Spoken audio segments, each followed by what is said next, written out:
చేస్తామంటే 2019 తెలుగు జాతి మళ్లీ ఎన్ని ఛాలెంజెస్ ఉంటాయంటే అన్ని ఛాలెంజెస్ అధికారంలోకి వచ్చారు. మళ్లీ దురదృష్టం వెంటాడింది. రాజధాని పైన చీకట్లు. ఒక్క ఛాన్స్ ఇవ్వడంతో 30 ఏళ్లు వెనక్కిళ్లిపోయే పరిస్థితికి వచ్చాం. ప్రజావేదిక కూల్చడంతో ప్రారంభమైంది విధ్వంస పాలన.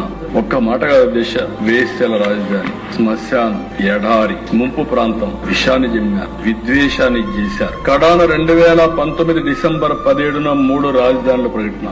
అంతా గందరగోళం. మామూలుగా దేశ మీరు ఒకసారి చూస్తే భూములిచ్చిన రైతులపైన ఉక్కుపాదం, కేసులు, వేధింపులతో ఆగిన గుండెలు, చరిత్రలో నిలిచిపోయేలా 1631 రోజుల పాటు రైతుల పోరాటం, అన్ని వర్గాల మద్దతు, న్యాయస్థానం నుంచి దేవస్థానం వరకు యాత్ర, అమరావతి నుంచి అరసవల్లి పేరుతో పోరుబాట, పాదయాత్రలో రైతులు, మహిళలపై దాక్షికం, అడుగడుగున అడ్డంకులు, అడ్డుగోలుగా కేసులు, కాళ్లతో తన్నారు, జుట్టుపట్టుకుని ఇచ్చారు, కీచక పర్వాన్ని చేశారు. వైసీపీ 3 రాజధానుల కుట్రను శాసనమండలిలో సెలెక్ట్ కమిటీకి వేస్తే టెక్నికల్ ప్రాబ్లం చూపించి గవర్నర్ కి పంపించి, అంటే అక్కడ సెలెక్ట్ కమిటీలో పంపిస్తే చైర్మన్ పంపించిన దాన్ని తొక్కిపెట్టి సెక్రటరీ ద్వారా గవర్నర్ కి పంపించి ఆ బిల్లు పాస్ చేస్తే హైకోర్టుకి వెళ్తే హైకోర్టు రాజధాని కాపాడే పరిస్థితికి వచ్చింది. అధ్యక్షుడు అరాచకాలకు ఎంత పరాకాష్ట అంటే ఇది ఒక ఉదాహరణ మాత్రం.